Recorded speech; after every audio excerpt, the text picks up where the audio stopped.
Hello, everyone. We are back. 2023. Happy 2023, everyone.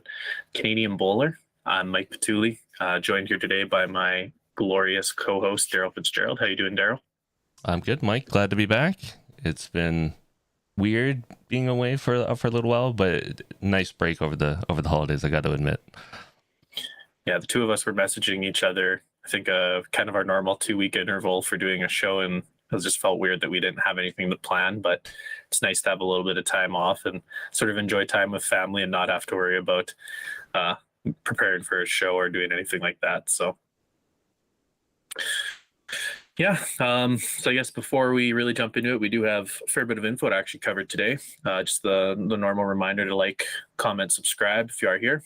We do appreciate any support we can get. So if you do hit any of those buttons, it helps us out a lot. So please do hit them if you have not already. We do post the show to it's on YouTube, and it's going to be there after the fact if you're not able to catch us live within the day. If you're a podcaster, we will be on all major podcasting platforms within the week. So be able to check us out on whatever platform works for you after the fact if you're not able to catch us live here today. So I guess we might as well jump right into it, Daryl. Big event going on right now is the World Bowls Tour at Potters there. So the World Championships played every year around this time at Potters. It's currently, roughly about halfway done. And there's been quite a few results, lots of North American content there. So we have that to pass along, and just the general tournament itself is always a pleasure to watch. How have you been enjoying it so far, Daryl? It's been great. It's really nice to, I guess, to see some bowls in the winter when you're not really bowling yourself, some high caliber stuff. It is nice, I'll admit, because I don't think anybody that works with me watches, that I have it going on a screen behind me during the workday, so I can kind of listen and catch it. I do also have to admit, I haven't seen every single game. I wasn't able to watch a couple of the matches I really wanted to watch, but I was able to catch some of the North American ones on repeat because some of them were early in the morning, and I was able to catch some of the I guess for me, the people that I really like to watch and see that. So it's been really cool. There's lots of stuff going on, and it's a great event, and they do a really great job in producing it, I must say. Yeah, every time I watch, I'm impressed by the quality of the streaming and even the commentary. Like Jason, who we've interviewed in the past on the show here, he does a great job commentating the games, and it's great to listen to because you can hear you can tell he's so familiar with the surface itself too that almost halfway down he knows if it's a pretty good shot and everything like that. So it's actually great to listen to a commentator that's really on top of it and knows sort of what's happening even before the bowl's halfway there. So it's interesting because I know when you're on your home greens and either you throw a bowl or you're watching people play, and instantly it's like, oh, that's not a good bowler, that's too narrow or whatever. Yeah, he's got that feeling for the blue cover where I don't. I'm kind of looking out there and I'm like, well, that kind of looks narrow, but maybe not. I don't know. Like we'll have to wait and see. Yeah. So we might as well jump right into it. So if we're talking about North American content, so friends of ours, I guess friends of yours from Ontario there, two guys that I used to play against all the time when I was in my junior days, Cody and Dylan. So Cody Olthoff, Dylan Jacobs. They were there representing Canada in the pairs. So they were our qualifiers. They actually did pretty darn well. So they played in their first match, Lewis Rideout and Sam Tolchard from England. So Commonwealth Games gold medalists, the both of them, and Sam's like the reigning champion of champions singles for the world. So yeah. Very good players. They ended up beating them in straight sets, so 9-4, 7-5. So that was terrific to watch. I was the same as you. I caught that when I woke up because I believe it was at about 3 or 4:30 a.m. our time. So it was a pretty early game, but I was able to catch it first thing in the morning that day. So that was exciting. To see the boys take down them. Then they played in the second match, Jason Greenslade and Mike Stempney, and they did not fare quite as well. They won the first set 7-5, lost the second set 4-11, and then they lost the tiebreaker 0-2. So decent showing. That team is going to be playing in the final tomorrow there. So I can't really fault them if they're losing to the team that eventually makes the final. Green Slade specifically has been playing very well all through the pairs. So congrats to Cody and Dylan. They played very well. Absolutely. I watched their games, obviously, like you said, on repeat because it was so early. It was great to see them do so well. You know, it's hard to argue that we're always the underdog. We don't have the high quality indoor all over Canada to play all the time. So you step on that blue carpet, it can be a foreign experience, like completely to us. And they did really, really well. So awesome. If we continue on for results, Cody was also there playing in the singles. He did not fare quite as well in the singles. Ran into David Goulet in his first match and lost 10-3, 14-3. I watched that one, and David was playing pretty well right from the start, and Cody maybe just didn't have his draw weight down early on. And obviously, as you're saying, that foreign experience on the carpet, if you're not really on top of it, you have a couple loose ends, it's pretty easy to lose a game or even a match when you're playing there. Yeah, I mean, I say it to all the players that I work with. When you're training and you're practicing and you're getting all that experience on whatever surface that you're playing on, it just helps you shrink those missed bowls and those errors down a little bit, and it's not as bad. But when you're going out there and you haven't had all that time to prepare and to get ready for the indoor surface, you have that little switch that flips you back to what you're used to doing, and maybe you just don't get that feel like everybody else has, and it can be a struggle. It can really, really be a struggle. So I mean, good on Cody for the stuff that he did, and just a tough match. I mean, David Gourlay is no slouch, obviously, so he was up against it right off the rip. So do you want to cover how our friend from the USA did? Yeah. So we actually have a couple, because there was another USA qualifier that I missed. But Neil Furman,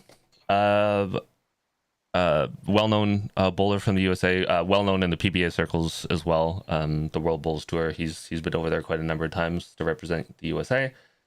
He was in the singles, and he went up against Jason Greenslade, who's been playing really well, and he lost in straight sets as well, 10-4, 9-2. He was also in the pairs with an Australian qualifier of Sean Maudsley, I want to say. I'm going to butcher that name. And they were up against Mark McPeak and Stuart Bennett from Northern Ireland in the first round, and they won, which was really awesome to see in split sets. So 8-9, 12-3, and then they won the tiebreaker 2-0. And then they came up against... Am I missing it here? Oh, Paul and Alex. Paul Foster, Alex Marshall from Scotland. A couple of new guys on the scene apparently. But they did really well. Paul and Alex just kind of won in straight sets, 11-6, 10-3. So that was a really tough second match to go into, just like Cody and Dylan had. Just some really experienced bowlers from Scotland that win a lot of stuff. But then there was also a US qualifier, Scott Marzoni. Scotty Marzoni. Yeah, and Frank Napoli. Yeah. As the pairs, and they went up against Paul Hartley and David Bolt from England. Unfortunately, they lost in straight sets, 11-5, 11-6. But it was great to see some North American content there. It's great to see some people out there just trying. You go over there, you're up against it right off the rip. It's an uphill battle no matter where you go. It doesn't even matter if you're in the qualifier and who you play. It's hard. So good on them for going out there and giving it a try. They did, their country's proud, going out there and representing. So that was really cool to see. Like Mike said, not the singles has just kicked off, so there's not a lot of results to talk about in the singles. The pairs will be Jason Greenslade and Mike Stepney versus Nick Brett and Greg Harlow. So a bunch of big names from the WBT will be playing off in the pairs. The mixed will be Paul Foster and Alison Marion from Guernsey, and then Stuart Anderson from Scotland and Sherry Ann Glenn from Wales will be playing in the mixed pairs final, which will be kind of cool. And then the women's match play, which is strictly for the women, that just kind of kicked off. So there's only a few results. Catherine Rednall made it through her first match. Nicole Rogers from England made it through her first match. And then Sherry Ann Glenn, who I just talked about from Wales, made it through her first match against Julie Forrest, probably like 20 minutes ago, half an hour ago. So keep watching. Those matches are going on, as we speak and through the week and on into the weekend. So if you have a chance, go and check it out. It's a really high quality event and really great footage and coverage. Yeah, no, like I'm the same as you. I have it on, or I tune in kind of while I'm working or in and around work, a little bit there. So it's been something I've been enjoying to actually see how the games have been shaping up and who ends up taking them and everything like that. Because like there's been a few pretty substantial upsets this go around. Like Sturdy, you talked about there for the women's match play for the kid out of favorite Julie Forrest is I think won that multiple times, and she's a very good quality bowler there on that surface. So it's always fun to kind of tune in, and then there's always those random games where you do see the upsets or the really competitive matches that occur. I've very much enjoyed watching and seeing the quality shots that are there, because when it's the winter here, we don't have too much to really do bowls wise. So if we can watch or kind of get that experience through the WBT, it's awesome. Yeah, it's a great thing to watch. I push it out to anybody I coach. I say, if you're off on the winter and you can watch, you don't necessarily just have to watch for enjoyment. You can actually watch and try to predict what's going on and get some experience just saying, well, if I was at home, I'd play this, and then see what they play and try to understand why certain shots are being played, and just getting that information from the commentators as well, who are very knowledgeable. So it's a great learning experience as well. Yeah, definitely. Part of the watching experience for me is I've been jotting down specific shots or things that have sort of came up to me. So we're going to try something new here today. I think Daryl's ready for me. So what I have arranged to try here, if you're in the chat and you want to give us some comments, I've picked out two shots here that I wanted to know which shot you think is more unfortunate. So I was watching the game we have here is Greg Harlow and the Jamie Walker. Jamie Walker, yep.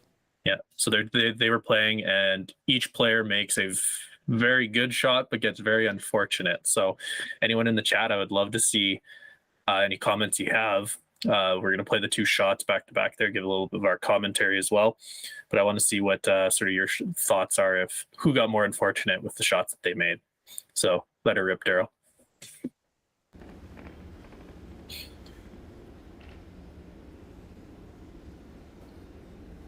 We might be looking to go quicker here.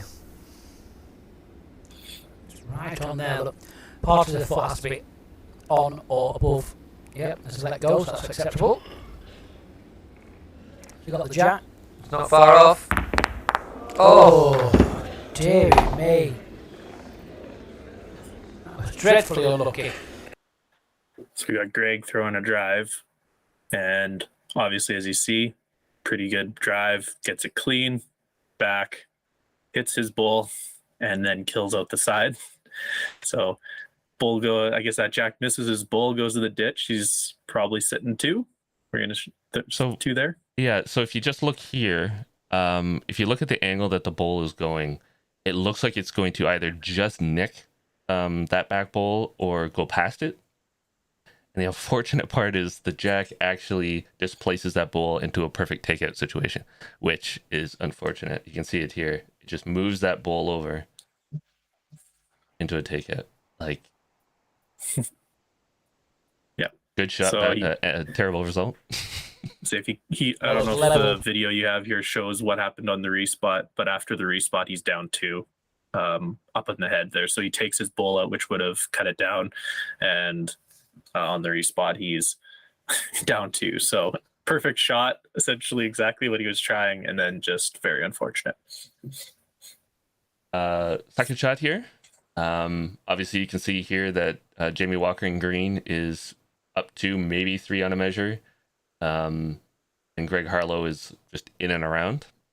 So Jamie's going to play his 4th bowl. Gets a little there, doesn't it? Yeah.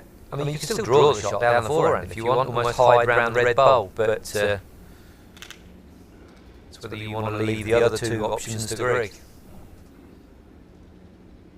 And with one bowl, you have to cover more than one thing.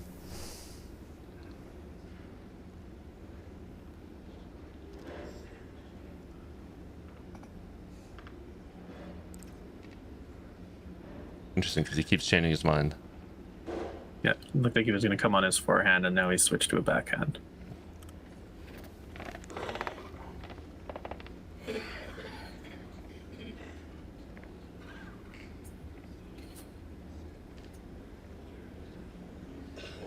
He's right back now, he's really good.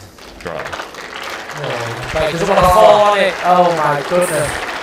And then he flops and trails the jack forward about 4 inches and cuts out 3 of his bulls.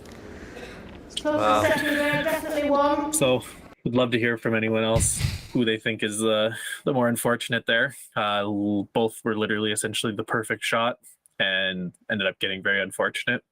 I personally, I guess that draw there we're never going to see on the slow greens of Canada. Daryl sort of said that to me yesterday. If you do that in Canada, that jack's going to maybe move like an inch type of a thing. It's not going to rebound 3-4 inches. I guarantee with our greens, the jack or the ball would start to fall and it would probably just wedge on the jack. It just wouldn't move. Yeah. So my personal opinion, I think that drive was way more unfortunate because he ends up down 2 instead of up 2 or up 1 was what that normal scenario should be to me. He's still holding shot at least with essentially that perfect dead draw. What do you think, Daryl? I think the draw is most unfortunate. Like that draw was perfect, and on the indoor surface, you touch that jack with anything, and it's moving a lot farther than you would outdoors. But I will admit, I made that judgment, and as I was watching that drive, just the series of events. In an indoor, the jack is heavier. It's weighted, so when you displace that jack and it hits something, that jack can actually displace other stuff. So just to move his back ball into the path of his with the jack to hit it out. I mean, I'm now at a toss up that both were just unfortunate. Like perfect draw, falls backwards, cuts you out of potentially 2 or 3 more shots, including the shot ball, and or the one that you just played. And then like for Greg, he just basically clears the deck, so he's got nothing left out there. Doesn't matter where the jack ends up. Got one in the ditch and nothing left. We got some comments here. So Cameron popped in there and he's saying that Greg's shot's more unfortunate. The outdoor green, the jack won't move, the ball far with the speed. So pretty much exactly what me and you picked out, that in Canada we're probably just gonna have the jack wedge and the ball's just gonna stay there. Yeah. So good point, Cam. Pierre Vanderhoot, he also indicated he agrees. You have to expect a tough result with a drive. You wouldn't expect that on the draw. So again, the draw, it's something you don't really expect to kind of backfire on you when you play as perfect of a shot as you did. So that's a good point from Pierre. And then Derek saying Harlow was more unlucky. If the green slate bowled the forehand, the movement of the jack wouldn't have happened. Yeah, so it's very, very good points. And I just was watching that game and I remember seeing the first one, the drive happened first. And I was like, oh, wow, that sucks for Greg. Like, he made such a nice shot. And then literally, I think it was 2 ends later, this one happens. And so I was like, okay, well, if we're talking about karma or whatever you want to call it in a game, it sort of did even out in a way, but it's just crazy when you kind of have those situations happen where someone just can get very unfortunate, even though they play exactly what they're trying to do.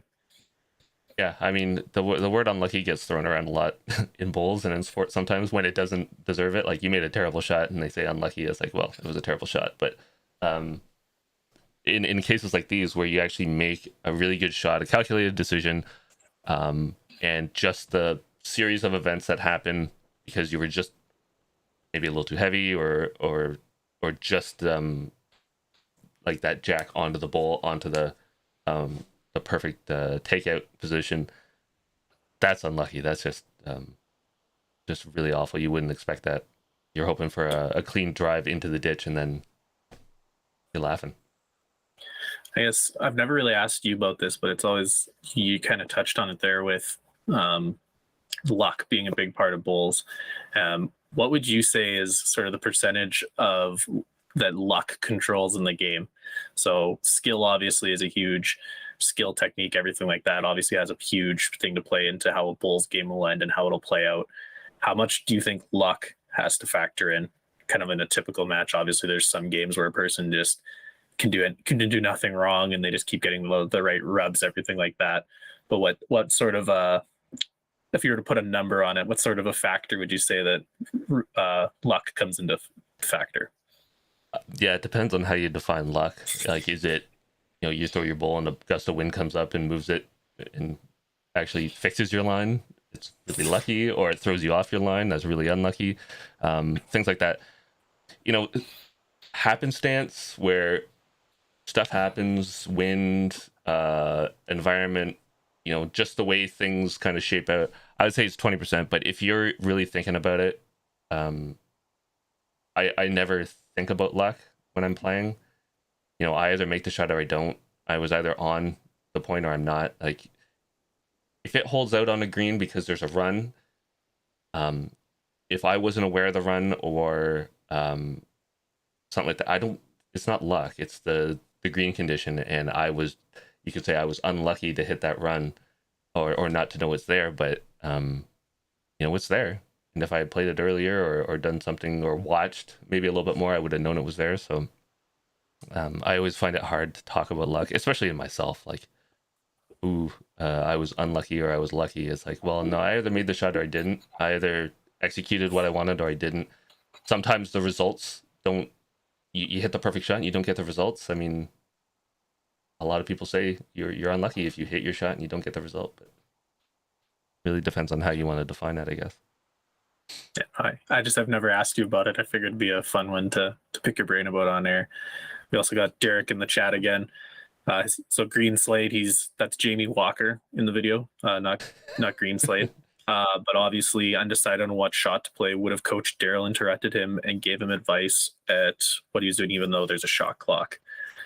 So assuming that shot clock part would kind of be hard because he'd have to take a timeout to probably talk to you, and I don't know if 60 seconds is enough time. But if this was a game without a shot clock, would have Coach Daryl potentially interrupted or see if he wanted some guidance because he was kind of humming and hawing on which side to play?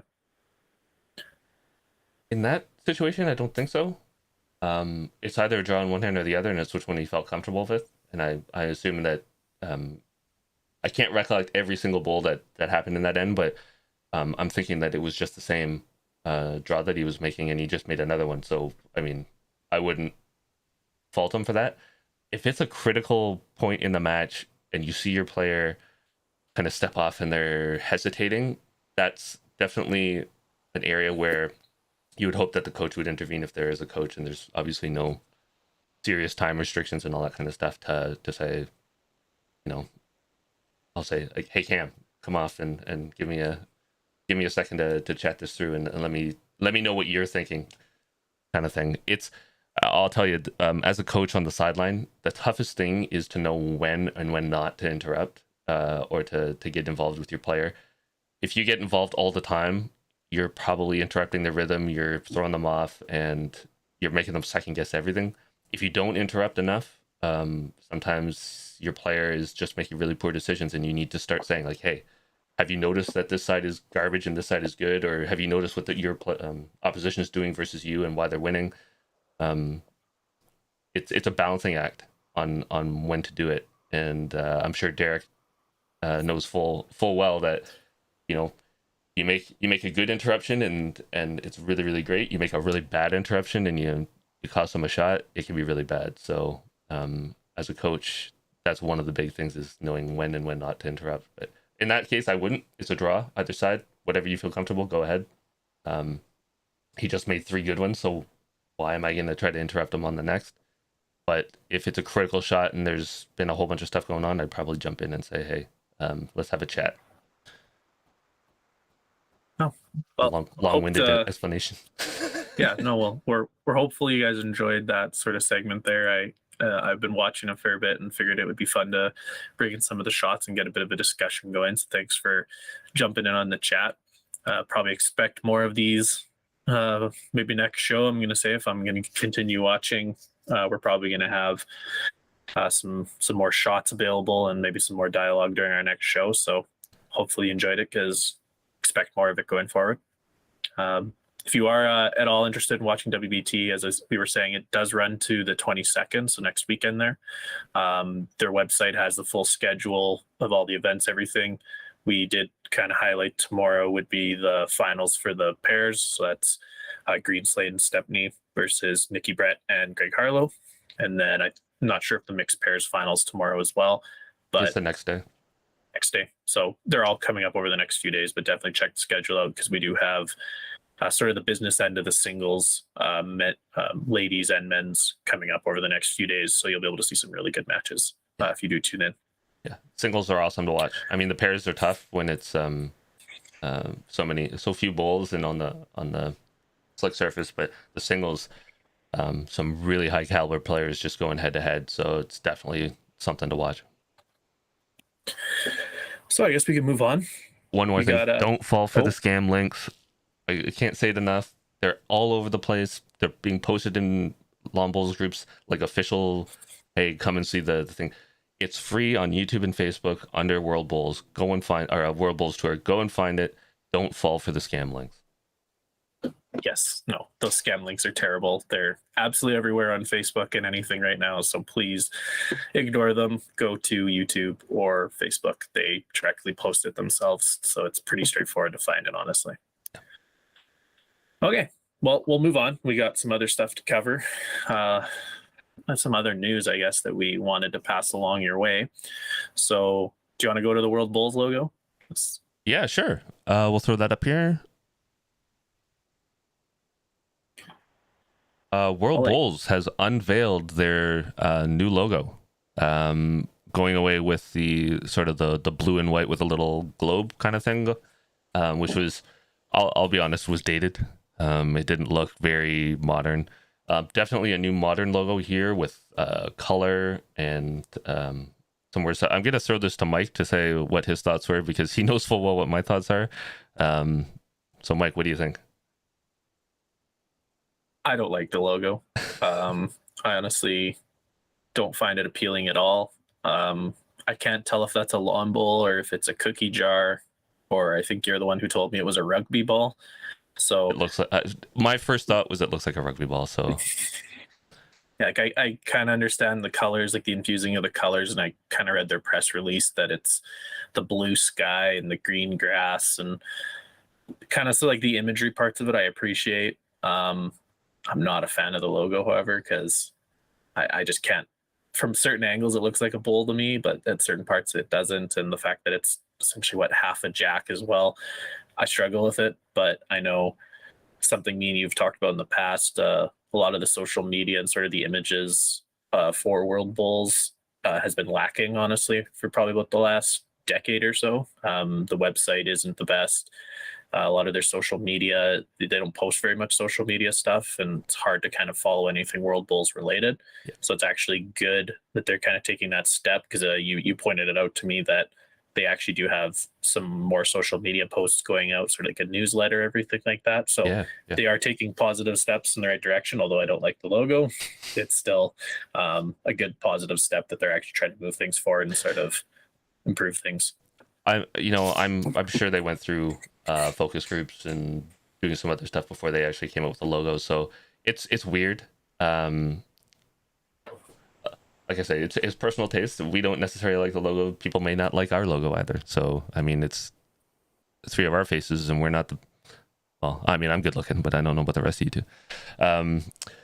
It's personal taste. it'll hit the mark for some people and probably not for others. I struggled with it because when I scrolled up, I didn't actually know it was World Bowls at first. I thought it was a rugby post because I thought it was a rugby ball. But on closer inspection, I looked at it. Talking about the social media, I was really happy to see them start posting more. They're putting more Facebook posts out there, like newsletters.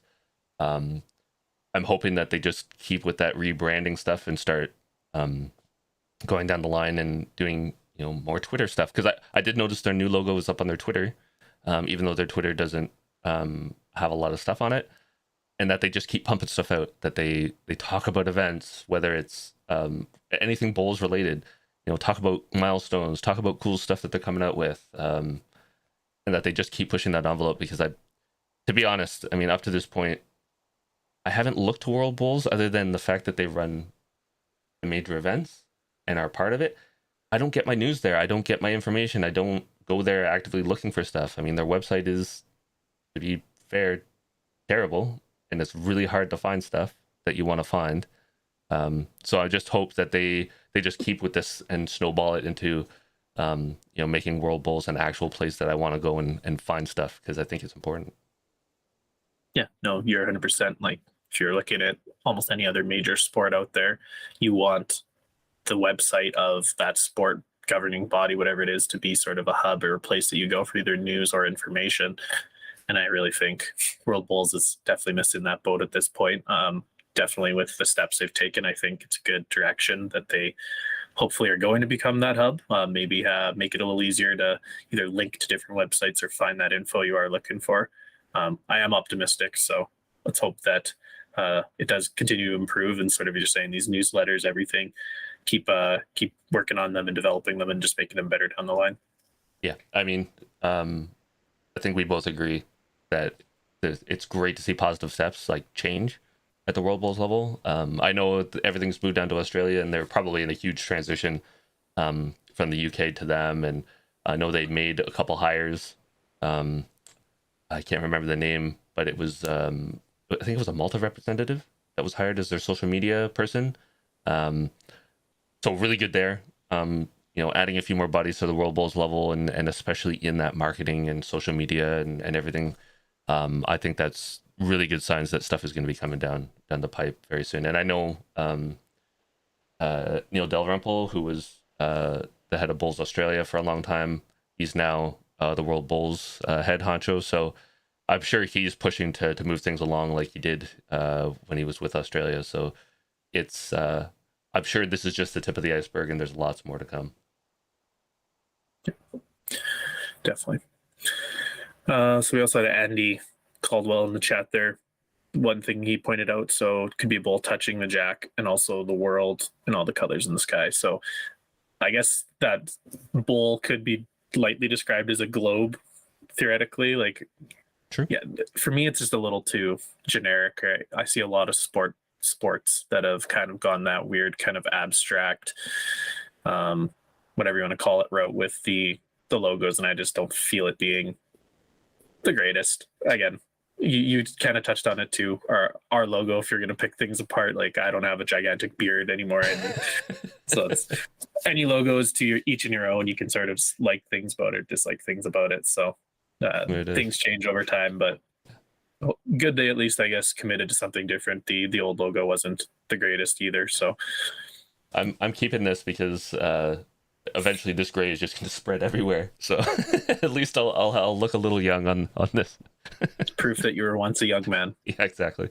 And I mean, to be fair, I mean, if you look at Mike and I's taste in logos, we've got older logos on our hats. Nothing super modern. It's just the Blue Jays logo from Toronto Blue Jays, and you've got Montreal Expos logo on Mike's hat. So we are fans of the old school stuff, for sure. Yeah. Okay. Well, we got some other stuff to cover. If we move on to our next topic of conversation, the final Canadian Championship was announced. So the juniors and U25s for the Canadians are being hosted in Regina, Saskatchewan.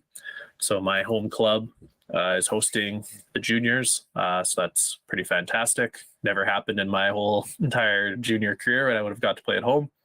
But I'll be able to help out with it this year. So I'm excited for that to be there to watch, and I'm likely going to be a volunteer, sort of doing some work in the background to help arrange it. So that was cool to see that arranged. That's cool. I'm excited for that. I know you've been wanting the juniors there for a while, and it'll be cool to have it in Saskatchewan where, I mean, to be fair, a lot of young, I mean, I guess you and John and Alan are not young anymore, but a lot of the young guys and the guys that are just hitting past that youth stage came from Saskatchewan. There's a lot of great talented bowlers, so why not showcase it? Yeah, definitely. I'm pretty excited. Our greens, they really did a lot of work on them last year, and our greens were starting to play quite nice mid to late season last year. So I'm expecting them to be very similar, if not better than they were last year. And that's going to be good for the competitors, obviously. And then when we have the 4 green complex, there's no shortage of space in Regina. So it'll be exciting to definitely do that. There were kind of 2 things I wanted to touch on with the show. They did kind of change up things with nationals a little bit this year. So the juniors is about a week earlier than it used to be. Right. So that's something I didn't really see publicized. This is my bone to pick with Bowls Canada for getting into there today. Is that they bumped that up about a week, so very little communication on their press releases that it's essentially a week earlier than it used to be, or 5 days or whatever it is. And then the other one, when I'm reading through all the press releases, the Canadian singles is essentially hidden within the majors release. So you don't even actually, doesn't really even clearly communicate that there is a singles championship along with the majors championship.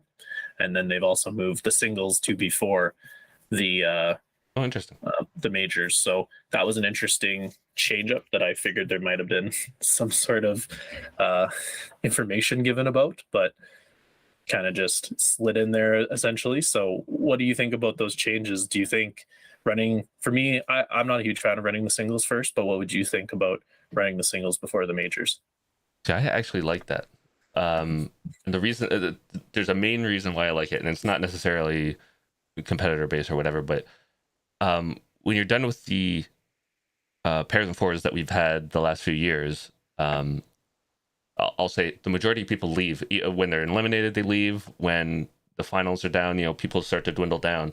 And then when the singles come, there's not a lot of people there. And then when it gets to the singles finals, there's like nobody there. So I'm kind of cool with seeing the singles first, so that all the other people are arriving for the second half of the majors. And hopefully there'll be a bunch of people there to watch the singles, because I think singles should be showcased. I think it's a really should be a premier event. Should be a premier event. I don't know if you want to consider it that it is, but I think it'll be cool to see a lot more people there arriving to see it happen. But that's my main reasoning, is I'm kind of cool with seeing the more people there to actually watch the finals. Yeah, no, it's a fair take. Me personally, like if I were playing in the singles, I find singles the most mentally draining game out there. So if I had to just play it a week in the singles and then I had to have a day off or whatever in between and then start playing fours, pairs, whatever it might be, I think just mentally I might not be fully with it or into it by the midway point of pairs, fours, nationals after. I guess really, however you slice it, it's probably problematic either way.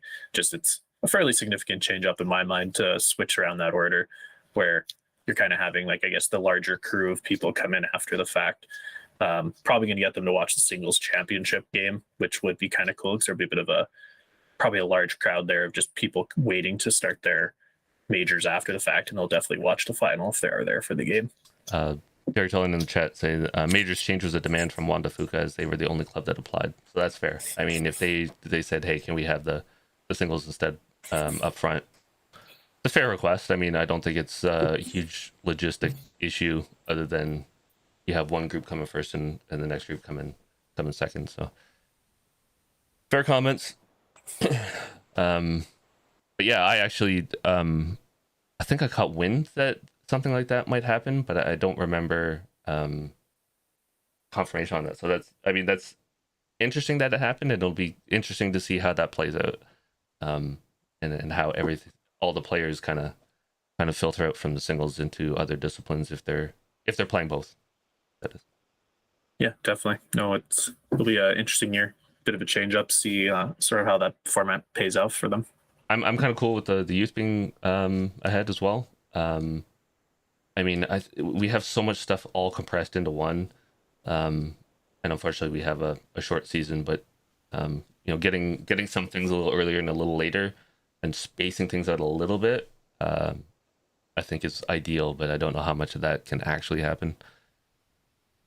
Yeah, no, you're making a good point there. The spreading out is probably not a bad way to do it, because I think the previous way of back when I used to be a junior, 2011, I can think of, I didn't even go home between the juniors and U25s and when I played in nationals, because I think I had 3 days or 2 days. So it's such a short turnaround if you kind of have them staggered the way that it was. So bumping it back half a week definitely helps out. I'm just surprised there wasn't a release, is I guess my main gripe here, is that there wasn't sort of information saying that this is different or we're changing it for X reasons type of thing. So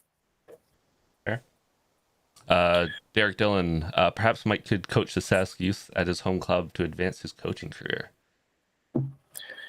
Yeah, I'd love to coach, just can't get certified in Saskatchewan to save my life. So we'll have to work on that. Yeah, maybe I'll be able to get certified before the championships and be considered a coach at that point. Maybe be competent. That's debatable. Yeah, definitely. So if we move on, our last sort of point we wanted to pass along news-wise is BPL is coming back. So once again, BPL is another event, February 20th to 24th. So just over a month from now, Moama Bulls Club in Australia there. Slightly different lineups were announced for some of the teams, but for the most part, it's kind of the status quo from a lot of them. Definitely an exciting event if you never watch BPL, but we love to watch it as well. So kind of as we're seeing with WBT here, we're probably going to do a little bit more coverage than we have in the past. Maybe have sort of highlight videos, things like that. So definitely keep an eye out. We'll have some more info about that as we get closer to February. Yeah, we're going to be trying to push out some more content and around some of the big things that are happening so that we can maybe pull out some of the great games or some of the great shots that you see and put them on our channel as well, and maybe throw out some shorts and reels, so get more traffic into the channel. So BPL, great event, definitely something to watch. It's made for TV. It's not your traditional Bulls event with power plays and stuff, but it's definitely exciting to watch, and everybody's having fun. The crowd, the people in the players, I should say, that are actually on there. Everybody's having a good time. Yeah, I love watching it just for the atmosphere. It's a whole different way of watching with the music and how excited the people are who are watching, everything like that. It looks like it's just a hoot for the people involved. Yeah. Okay. Well, I think that was our news that we wanted to cover. That's quite a mouthful of news that we had to get across there, but I'm glad we were able to sort of get it out there. Good discussions too. Those in the chat that threw stuff out, Derek, Andy, Pierre, and Cam, Ralph as well, throwing in his dislike for the Dolphins-Ravens NFL game. It was great to see you guys interacting. That's what we want. If we are talking about stuff and you have opinions, we want to hear your opinions. If you have questions, we want to hear your questions. If you have answers to stuff that we have questions for, where either we couldn't find the information or we just thought of something and didn't have time to research it, definitely throw that in the chat. So we really appreciate all the interaction. And look at that. We're going to have to hook you up with Derek so that he can certify you, because Derek can do that. Perfect. So. Yeah. No, I'll take up any offer I can get. It's been a struggle here, so I'll definitely take anyone that's willing to finally put that through for me. Cam, I wouldn't trust Derek. Oh, you feel the love in the room. Yes. Oh, he corrected himself. He even spelled Derek correctly now, so he really doesn't trust Derek.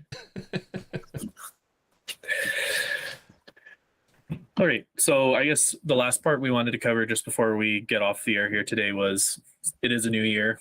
Obviously, the Canadian bowler's gonna try and do things slightly different or make new goals for the new year. So, do expect us to be creating a lot more content over the next year. Daryl and me have had some backroom meetings to discuss sort of about what our priorities are, what we're trying to work towards. And I know, well, as we just touched on, I'm essentially trying to become a coach, a competent coach. Daryl debatably is considered a competent coach.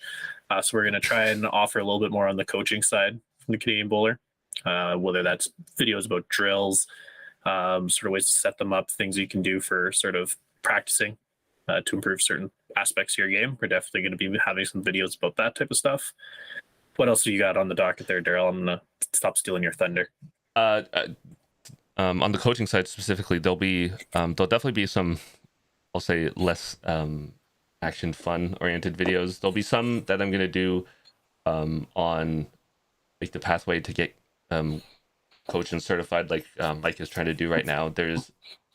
I get questions all the time that there's a lot of confusion about, where do you go, what do you do, what modules do you take, so on and so forth, to actually get up the levels. So I'm hoping to do a video just to take a brief outline of what the NCCP is here in Canada and what you need to do and what you need to take, and try to take that intimidation away from it so that people actually understand what it is. I mean, it's not necessarily interesting to everybody, but it'll be interesting to some. As well as talking about some cool planning stuff, game plans, yearly plans, training plans, how to set up a practice, and maybe do it from both, if you're a player, what you need to do, and as a coach, what you should be doing for your players. So there's a lot of content like that I can come out with on top of drills and such. And then hopefully between Mike and myself and Luke, and hopefully we can connect as well during the summer sometime, just do some fun stuff, some really fun, exciting, funny, hopefully, content that'll just keep this channel going and give you guys some stuff to talk about and to laugh about as well. Yeah, if you didn't end up going to the Com Games last year, I think me and you would have probably been able to put out quite a bit of fun content, or a lot more content this year. But when I came out to Ontario, I think we had a day or a day and a half to work with, and didn't really work out for what we were trying. So I think the intention is this summer I'd be probably going back out to Ontario for my favorite tournament, WOBA, and probably stay there a few days on top of it, and maybe hopefully Daryl can put up with me for a couple of days, and we'll make some videos and get a little more content out there next year. Yeah, that's the goal. We want to actually start doing a lot more. We did a little bit, but not, in our minds it wasn't enough, and it wasn't what we had planned on doing. Everything kind of got derailed, especially with me being away, and kids come into the mix. But yeah, we want to do a lot more. We want to really put a lot of content for you guys to take in, and a lot of the stuff we talk about offline, a lot of the stuff that people ask us offline, we want to actually start making videos for, because there's a lot of demand for coaching and player material and for drills and whatnot. So if we can get that out there, that'll be awesome. Yeah, once again, we do appreciate everyone's support. So we want to just sort of give a brief update about what we are doing. And if you are here, definitely support us any way you can. Daryl's flexing with the shirt. I got our fancy dancy coffee cup. So if you do want to purchase any of our merchandise, you definitely can purchase it below. Any sort of support there monetarily obviously helps us put it all back into the show, either with equipment, stuff that we're using to film for streaming. Like Daryl's gonna be able to do some pretty good streaming in Ontario this summer, along with just any of the equipment we use sort of on the day-to-day podcast. That's all the money is going back into the show at this point. Yeah. Again, if you are here, like, comment, subscribe. We do appreciate that. It really does help us move the show along here, gets us more views, everything like that. So we do appreciate any sort of support you can lend to us. Is that all we got here today, Daryl? Yeah, I think so. That was a lot of stuff we crammed into the show. So, and awesome. Thank you guys for being here and watching, and Happy New Year to everybody, and to you too, Mike. Yes, you too, Daryl. Thanks everyone for coming out. And with that, may all your bowls be touchers.